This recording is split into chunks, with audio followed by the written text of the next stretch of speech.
Esci fuori nel corridoio. Ah, ma Vai. allora è una parte che devo fare. Sì. Mi hai preso per una delle tue attrici. Vai fuori.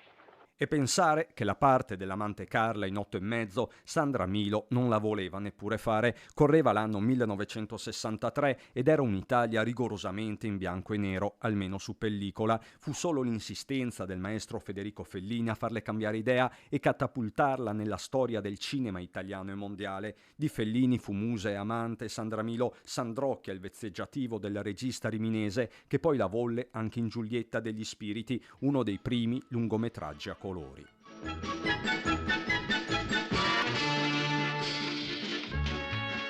70 film sulle spalle, da Pupi Avati a Rossellini e Salvatores, ma Sandra Milo diventa anche volto della televisione. La sua immagine trasognante rassicura e strappa sempre un sorriso, ma è una leggerezza di grande sostanza. Così parlava nel 2020 alla Mostra del Cinema di Venezia. Abbiamo necessità di amare e quindi non bisogna disperarsi.